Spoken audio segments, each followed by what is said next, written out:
Going live? Yes, hooray, I am live. Well, my name's Cody. I run Pretty Normal Media, if you can't tell. And I'm currently working on a mobile game for Android called Synthball. Let me just go in the chat room here. I don't expect anybody to respond, but that's okay. So, working on a mobile game called Synthball, and this is kind of a low-res pixel art type game that is sort of a combination of like Pong. Oh dear, why is this moving around so much? Let's just delete this real quick. Let's go to that. Okay, it's kind of a mixture of like Pong, Arachnoid / Breakout, and I guess like pinball mechanics. So what what we kind of got is this ball that bounces around in an environment and is affected by the things that it hits, not just the instead of bricks, you're smashing other balls and kind of destroying them. So what I'm doing right now is designing something that is going to appear in some water-themed levels that we have set up. And you're basically going to,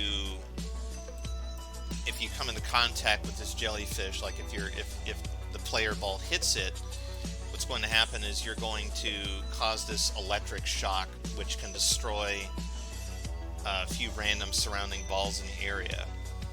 So what I kind of want to do is, well, I need to have a background here so I can kind of get a better feel for how the background, how it's going to look behind let's just put some black there.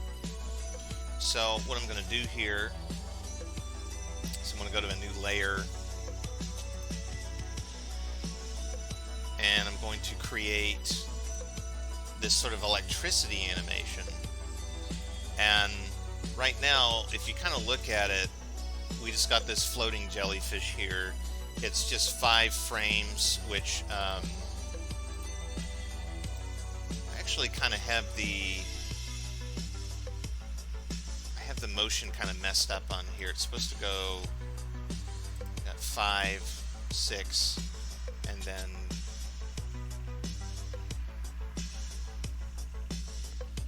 got frame 5. Yeah, and this one needs to go to 4. Let me just fix that real quick. It's got 1, 2, 3. Wait, I don't think this is. I think I have the order messed up on this thing. I thought I had it correct, and I don't think I do.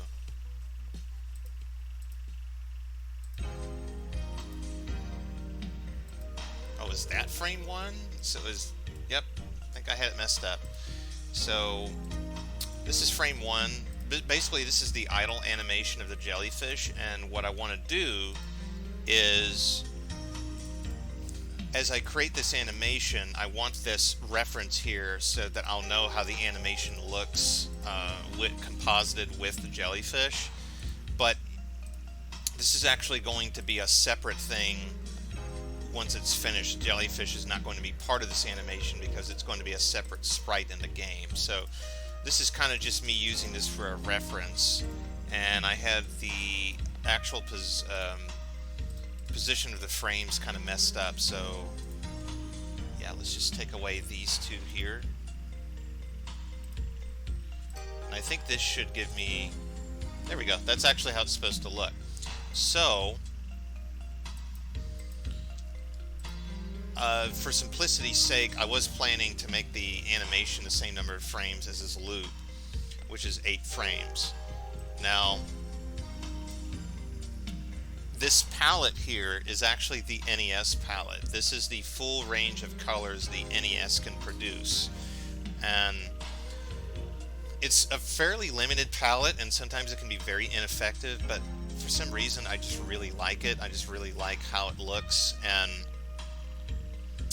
just the colors you get out of it can be interesting. So I'm going to use this slightly more purpley kind of range here, 4 colors, starting with this one. This is my first frame of animation. Now, I studied some lightning in slow motion earlier. I was actually watching some slow motion footage of lightning on YouTube and found it rather interesting how it moves through space. And what you get is that the actual trajectory of the bolts don't change very much over time. They just kind of, it almost seems like they're just slowly revealed, and then they dissipate, and then these little kind of more fractal bolts kind of will appear on the sides. So what I'm going to do here is create this really crude initial bolt of lightning here.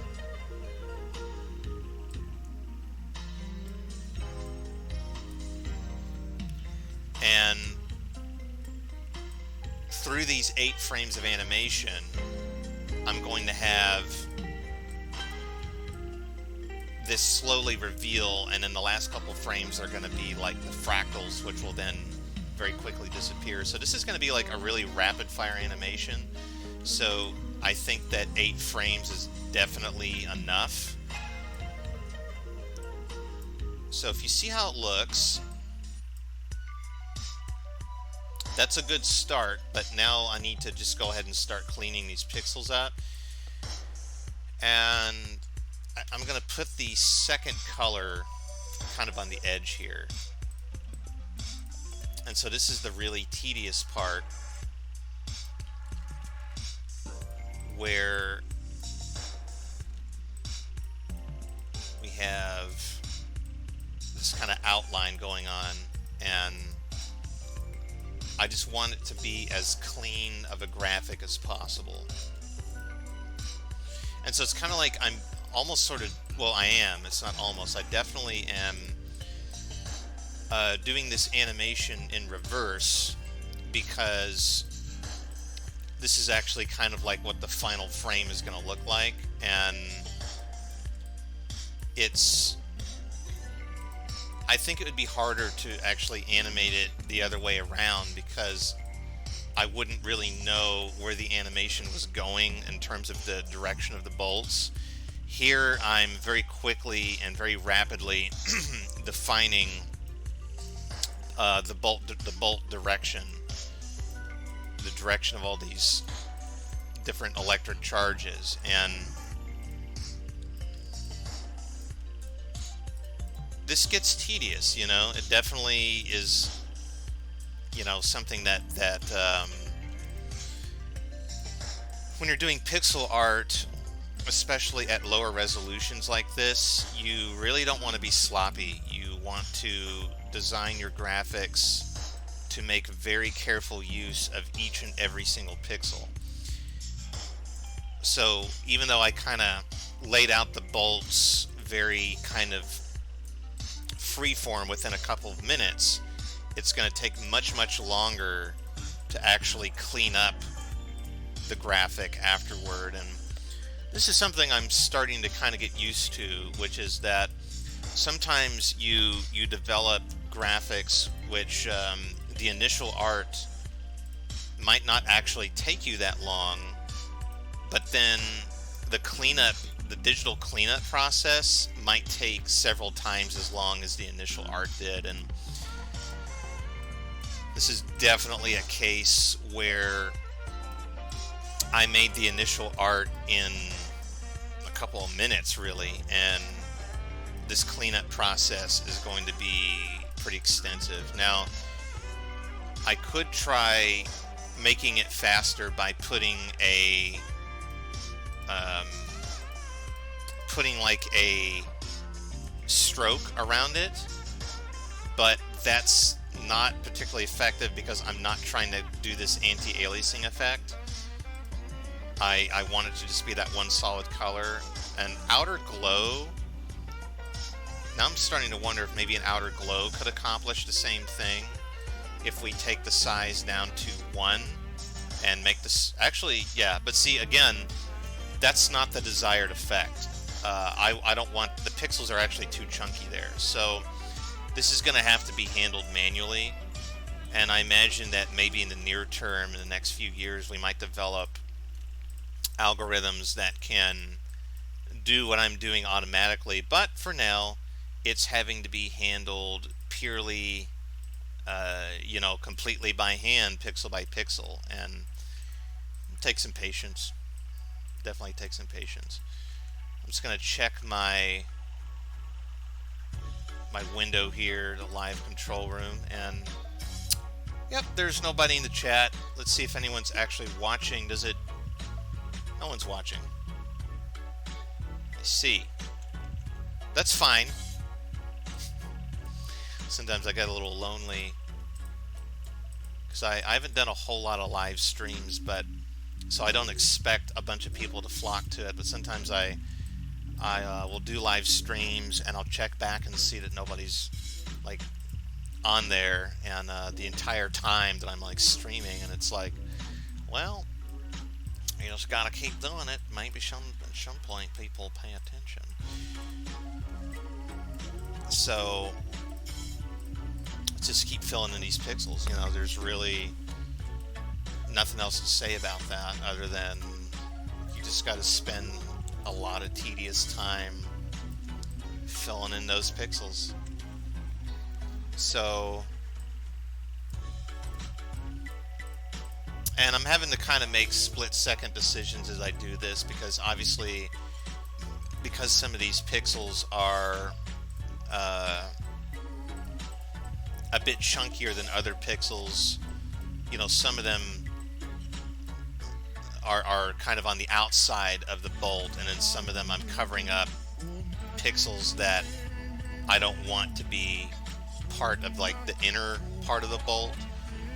And there's really only going to be two layers here, but then there's going to be sort of a semi-third layer for the sort of more fractal bolts that are on the side, and that's going to be one shade darker than what we're working with here right now. And if there was a faster way to do this, perhaps I would use it, but as I demonstrated, both the outer glow filter and the stroke filter don't really give me the results that I'm wanting. It's not a very clean image. And again, that's something that's very important to remember about pixel art. Sometimes I see some pretty decent pixel art, but there'll be like chunky pixels where you have, it's like that, where those are unnecessary pixels. And again, when you're working really low res, you need to make extremely economic use of every single pixel. And that's not always easy, especially when you're dealing with a particularly low resolution graphics like I am here, and you're trying to convey representational stuff without really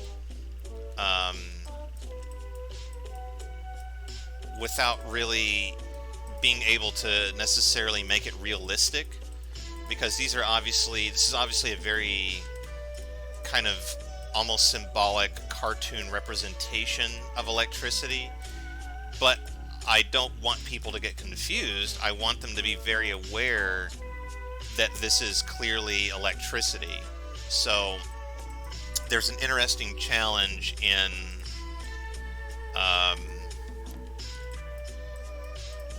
kind of like how much of this is going to lean or depend on a representational kind of technique, and how much of this is going to be kind of more symbolic.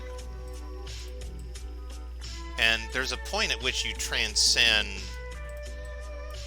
this chunky style and it stops really even resembling pixel art. Like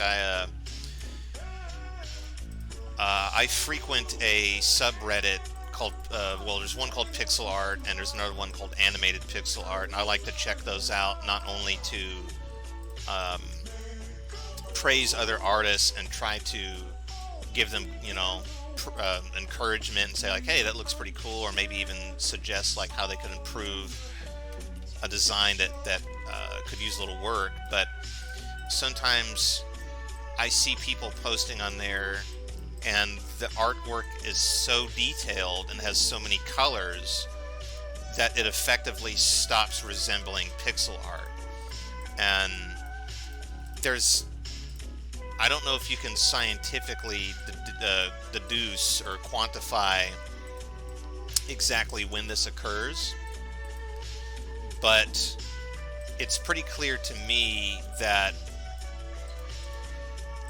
if you start to step out of kind of like 90s era pixel art resolutions and color limitations, you really start to risk the art no longer having that that pixel art charm to it,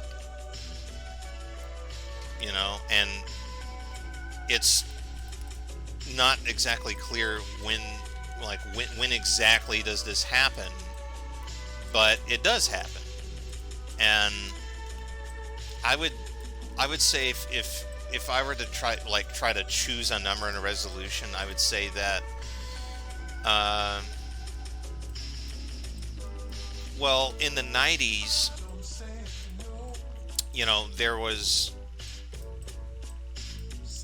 I'm trying to think of what kind of hardware had resolutions that were above stuff like different consoles had different resolutions, and I want to say that the Super Nintendo is something like 226p, and which means about 226 vertical pixels, which is a little less than what PCs were doing at the time, which was typically 200. Wait, no. I'm trying to think now, because a lot of PC games were 320 by 200 or 320 by 240 in some cases. So it seemed like the Super Nintendo was probably kind of almost smack dab in the middle of that. So it was a very comparable resolution. I don't know what the Sega Genesis resolution was, but it was somewhere around that range. So we're kind of talking in this kind of like VHS range where it's below standard definition.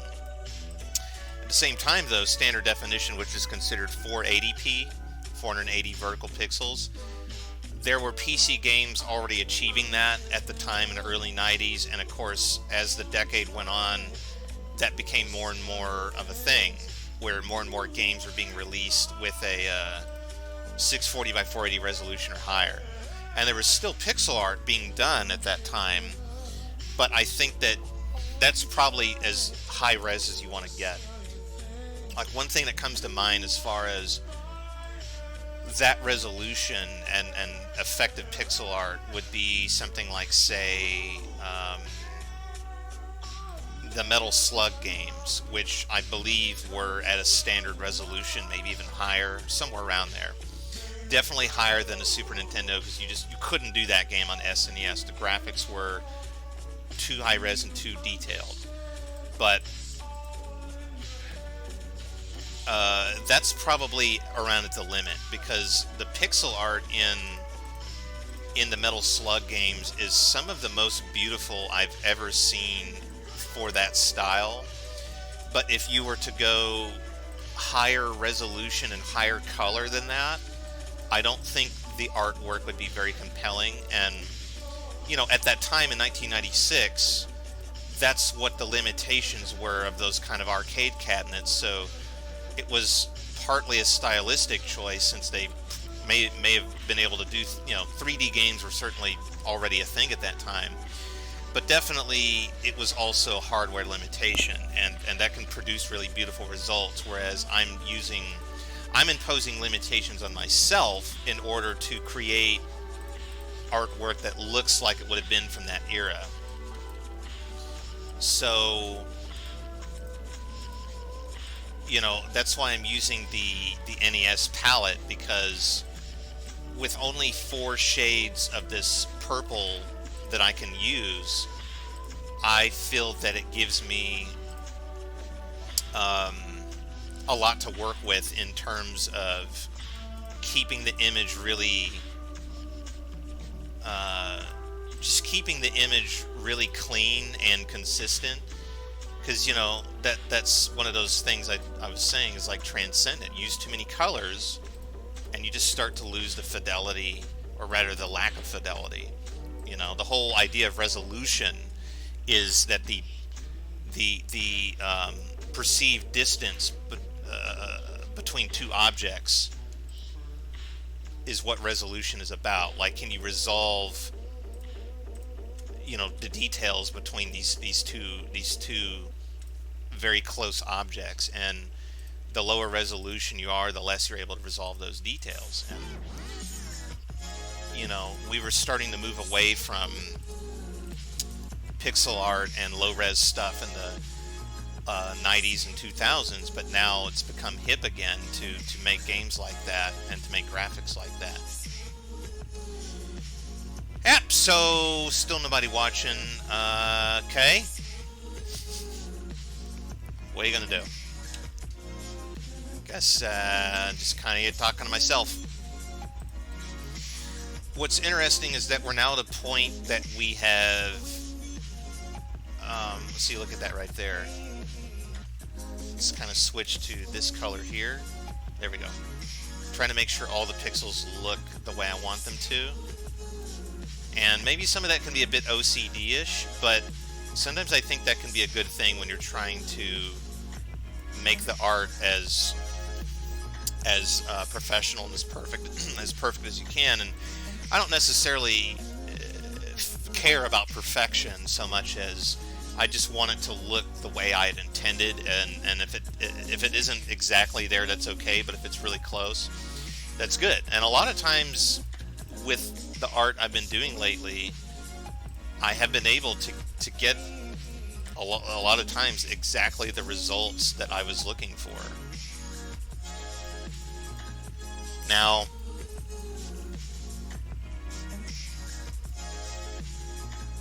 let's see here. Probably don't need too many more of those blue bolts. Yeah, that looks pretty good. So now comes the less fun part. Well, it can be fun, but it's just it becomes a bit tedious. Let's kind of fill in a bit more here.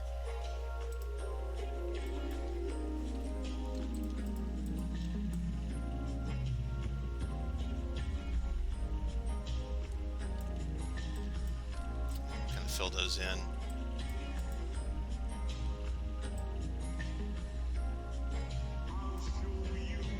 Yeah. Looks pretty good. Okay, so I'm going to delete this palette here because I don't think I need it anymore, or rather I can just hide it for now. I'll leave it there in case I need it. So this is kind of like the completed animation right before it fades out. So let's work our way backwards. So this let's duplicate this frame, and let's just back it up. Back up the animation. So all this stuff. Well, no, I was trying to think. These parts appear last, so it's probably just going to be like 3 frames of animation. So I'm just going to delete most of these pixels here.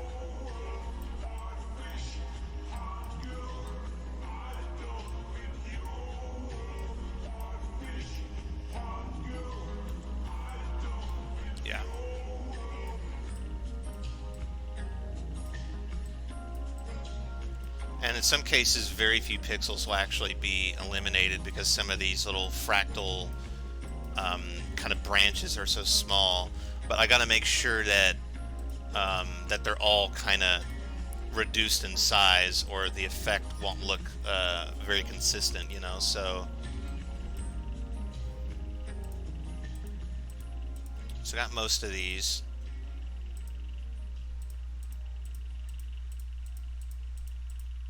Okay, we can kind of see a few here that are still needing adjustment.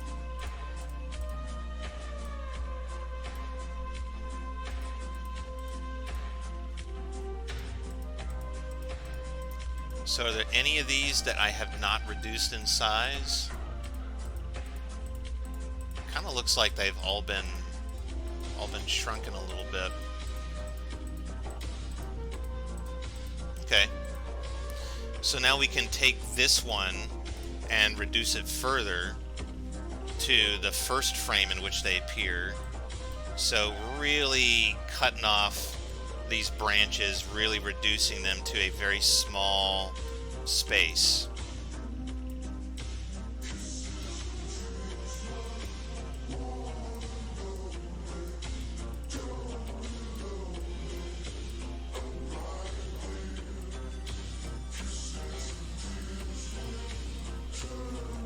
Yeah.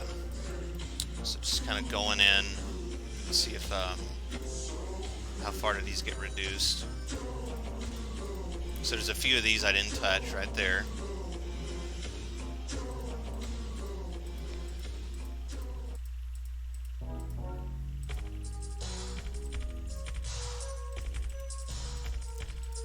Okay, these look pretty good now.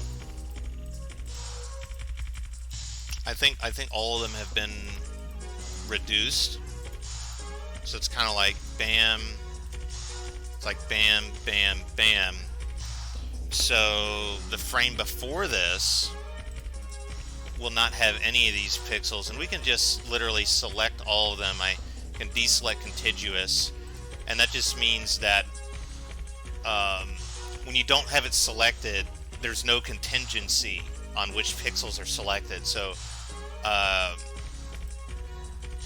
or rather, you know, the tolerance here is at 10, so it's going to pick up all the ones that are this color.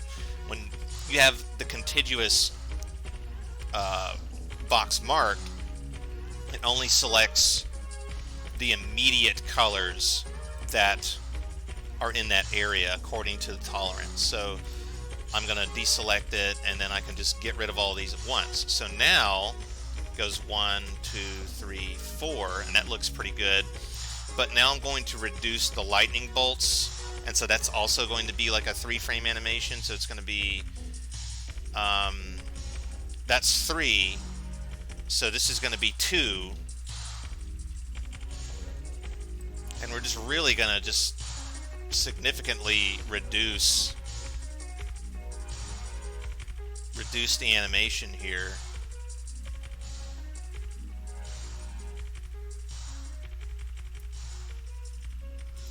Yeah, you can see there. So now I'm just going to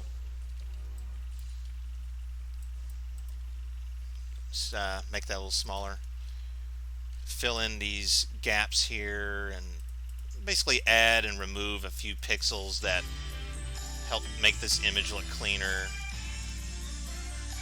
Go check back at the chat box. So nobody's watching. I think it's more depressing every time. No, it's all right. I think that at some point maybe my channel will get more attention and maybe more people will watch it. Again, I don't expect it to be just an explosion when my branding is not really known, so I can't really expect there to be a lot of attention there. So yeah, so that's pretty cool. So now we'll reduce it one more time, and this is going to be a pretty severe reduction compared to that first one, where we just really reduce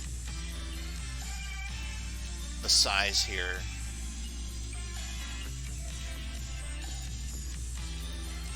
Okay, yeah, oops, let's make that 1 pixel again. And this is actually not taking as long as I thought it would, and I'm glad about that, because I didn't want to have to spend all day in this, but at the same time I didn't want to, half-ass it. I want to make sure that these graphics look as good as my abilities allow, but I also don't want to spend too much time on it to where I'm not making good use of my time because I'm over detailing. So it's like 1, 2, 3, 4, 5, 6, and then now I'm going to do the final 2 frames, which is going to be something like, what we're going to have now is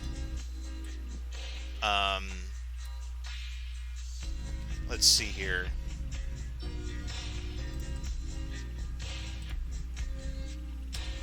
Yeah, now here's the darkest shade. So we're going to turn all these pixels. We're going to take contiguous off of the paint bucket and turn all these pixels into the darkest shade. We're going to turn all of the next darkest ones one shade darker, and then we're going to turn all of these one shade darker. And that that reduces our, you know, and you know, I thought maybe about doing more movement with this, but I watched some slow motion videos of electricity, and I'm trying to actually base this animation as much as I can on what I observe. So I actually wanted to kind of maintain a certain level of accuracy with the way it's portrayed, like a little bit of actual scientific accuracy. So I'm just going to reduce this to 40, or rather, no, that's not the one I wanted to reduce. Where's the...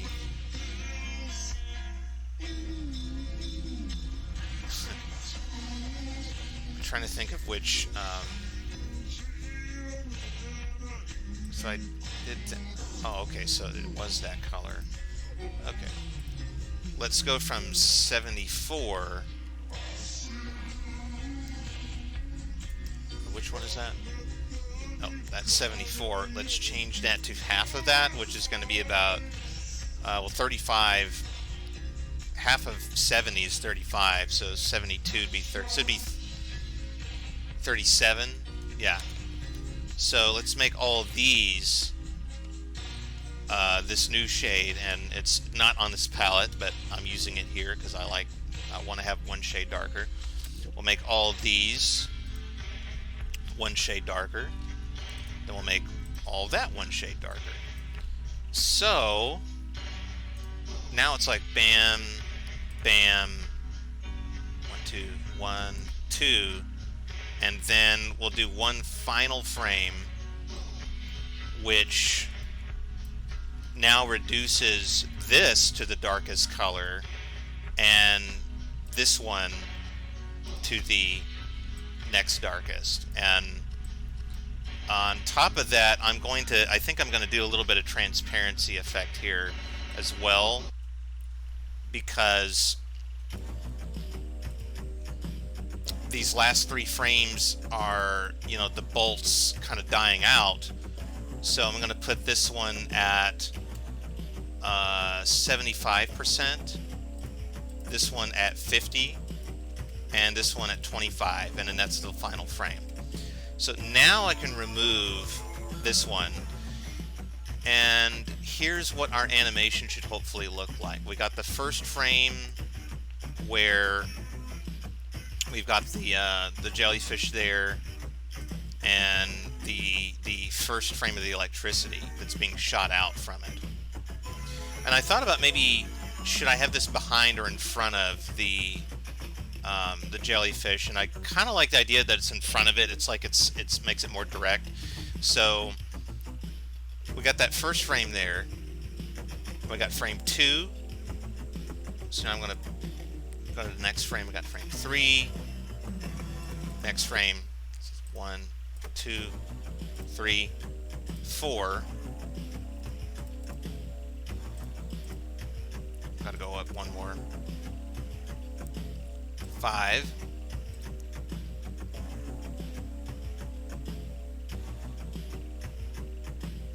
6.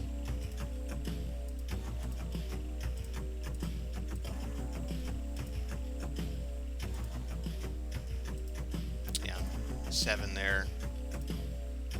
8. And then 9. Whoop, no, 8. Yeah, I gotta take those first 2 frames. Okay, so a few of these frames should not. We got a few of these that are not really. We have repeating frames here that we should not have. So I'm gonna.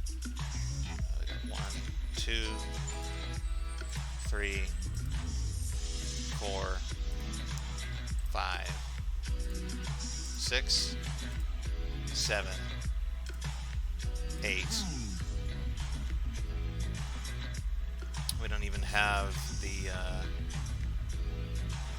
so we got 1, 2, 3, 4, 5, 6, 7, 8.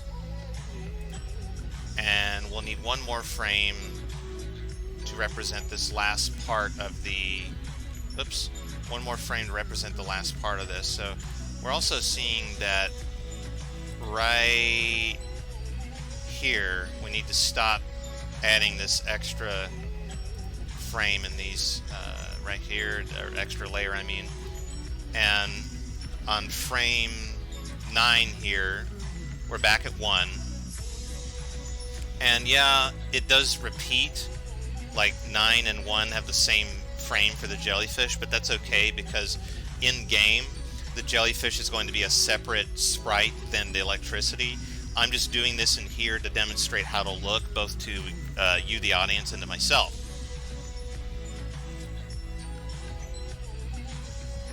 So it's like, okay, so we got it. There we go.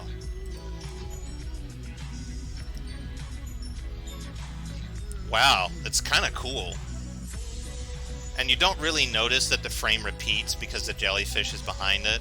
And again, it's not going to look like that in the game. These things are going to be, it's sort of like, you know, they'll be separate entities. You don't have to worry about that. But this demonstration really looks good.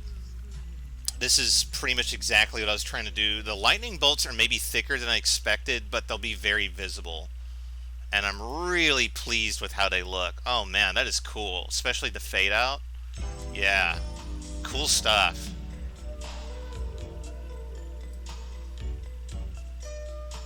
I mean, that is kind of how I think lightning tends to behave. I mean, like I said, I watched some videos to try to get a feel, and maybe the actual motion is not as chaotic as it could have been, but I liked how in the videos I was watching, the electricity kind of, the bolts sort of maintain their shape and then just sort of fade out. So that's how I wanted to represent them. Now I got this really, really fantastic look here. I'm very, very pleased with this. Cool. Okay. I think we're done here. This looks fantastic. So, I think that's about it. Going to be doing more updates soon, letting you guys see how the game looks. I'm really hoping that this will look cool in the game, and dang, I'm just very pleased with this. So, thanks so much for watching. Nobody. It's okay. It's all right. But hey, turned out real nice. So, yeah. Gonna be doing probably more streams. Almost all the graphics are done for the game, but if there's anything else that I need to do, I'll probably stream it, and hopefully you guys will check it out, and I'll be providing more information about the game soon, so stay tuned.